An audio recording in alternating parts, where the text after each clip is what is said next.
Hello and welcome to Satchmo SummerFest 2014. My name is Jason Harrelson, and that was my rendition of Happy Birthday in honor of Louis Armstrong, whose birthday is coming up this Monday, August 4th. So, Satchmo SummerFest is one of my favorite times of the year, personally because I build trumpets for a living.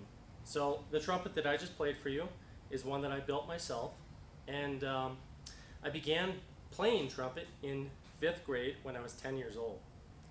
Louis Armstrong was one of my primary inspirations for playing and continuing to play the trumpet my entire life.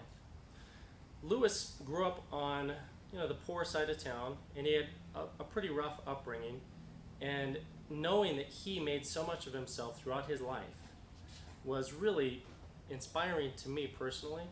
And it encouraged me to continue when I thought maybe I could not.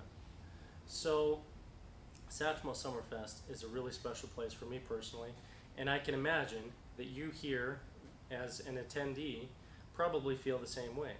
A lot of us have personal connections to Louis Armstrong, and there's something special about his music, his personality, and all the people that he touched that we can relate to.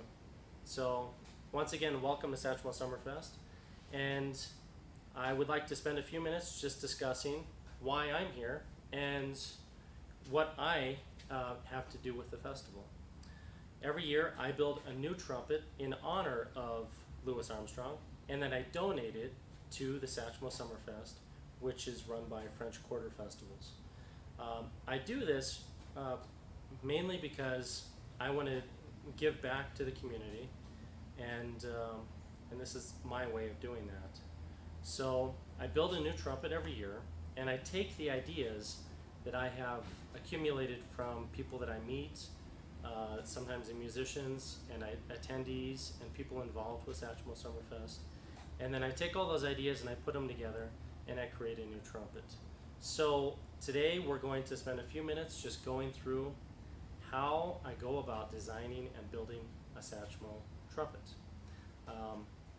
First, I want to start with the first trumpet I built for the festival, and I just want to kind of explore some of the things that I've done there, because I would like to get more information and ideas from you while I'm here at the festival this year. So the first trumpet that I built, it featured a fleur-de-lis in the receiver, which is really like this part of the trumpet.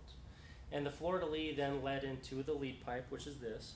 And that lead pipe on the first horn had a transcription of Louis Armstrong's solo from A Kiss to Build a Dream On. It goes boo-bop, boo-dop, ba-boom, boo-doo-be-da, yo-da-boom, boo-doo-be-da-da-boom, boo-be-da-be-da-boo-da-boom. And it continues on, and I inscribed the whole thing all the way down the lead pipe. And I really enjoy doing things like this, even though it's an incredible amount of work. The amount of detail that I have to put into either programming or hand engraving sometimes, things like real music into metal, it's very time consuming and very difficult, but I also enjoy a challenge. So the tuning slide, which is this section of the trumpet, it also featured the New Orleans water meter. And being, well, not really a native of New Orleans, but I was born not far from New Orleans, and I call New Orleans my second home, even though I live in Denver, Colorado now. I thought that the water meter was just a great addition to that trumpet, and I put all the details that you would find in the water meter. And if you're not sure what I'm speaking of, if you just walk down Royal Street and look down on the ground, you'll see water meters that have the crescent moon and stars, and they're really cool. So I put one of those right in the tuning slide. And then I designed that first horn so that the entire motif of the horn, like all the bracing and all the parts of the horn, were in an Art Nouveau style. And that's really because New Orleans went through an Art Nouveau period, Art Deco and Art Nouveau, and I wanted to incorporate that in there because Louis Armstrong was becoming popular at the time that this style was in style. So that's a little review of the first horn I built. And the horn that I built for this year is going to be a surprise, so you have to come check it out and see it for yourself. And that horn, all the proceeds for each horn go directly to French Quarter festivals, and it's my way of giving back to the festival. So please, tell your friends about the horns, because we always want them to end up in great hands, hopefully of someone who's an inspiring musician or a professional musician, because they're incredibly good playing horns, and they also are beautiful. And if you look around the New Orleans area, you will see some of those horns being played right here today in the city, and there may even be some at the festival this year. Now, you may be wondering how I build a trumpet, and that's really what I wanted to discuss today. How is it possible to build a trumpet, and what goes into it, and I'm going to show you. The first thing I do is I get a lot of ideas, both visually and in terms of the way I want the trumpet to sound. So for the Satchmo horn this year, I really wanted the horn to sound big and broad and vocal, much like Louis Armstrong's voice. I didn't want it to sound too bright like the trumpets that were played in his era, and that's because I believe if Louis Armstrong were alive today and he could try all the different varieties of options that we now have available, he would probably play something more like what I designed. Of course, that's just a guess, but knowing his music fairly well and his voice, I would say that he probably would have gone with an even bigger sound than was available at his time. So I was looking for a big broad sound, and the way I accomplished that is by creating larger tapers in the lead pipe and bell. And that kind of stuff you can't really see so easily. But just looking at some bells, you can see some are bigger than others.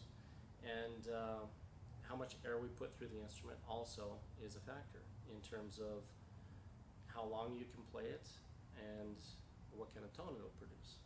Now, designing the trumpet a lot of times starts out as sketches in my notebook. And from those sketches, I transfer a lot of the information directly onto metal and into computers. So I use software and will design things, sometimes artwork, sometimes specific bends and material thickness, and I design all that in the computer for the parts that will be manufactured on my CNC machinery, which is computerized machinery that I have learned how to use in my machine shop. So I'm a self-taught machinist, and I have a full machine shop, and I machine everything myself.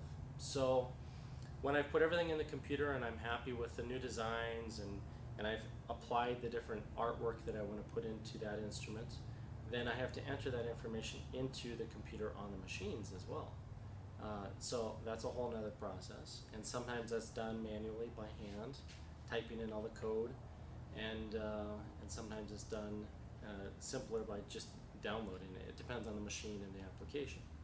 Once I have that in there, I can cut the parts, and I cut the parts on the lathe, which spins the material and usually makes a lot of the round parts like the bottom caps and the top caps and the finger buttons and even the mouthpieces.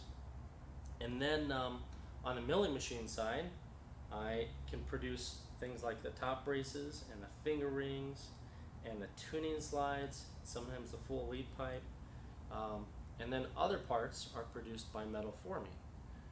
And to finish it all off and to create the decorations like I have on this trumpet, I have different methods of drawing on the metal and then hand engraving and hand carving it. So this mouthpiece was fully hand carved, and I just did it freehand. So there are lots of different techniques involved.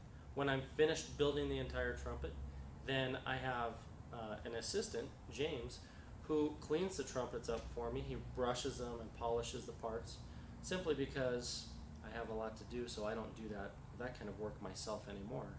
And once he's finished with it, we prep it for plating or lacquer, or sometimes the horns are just delivered in raw brass.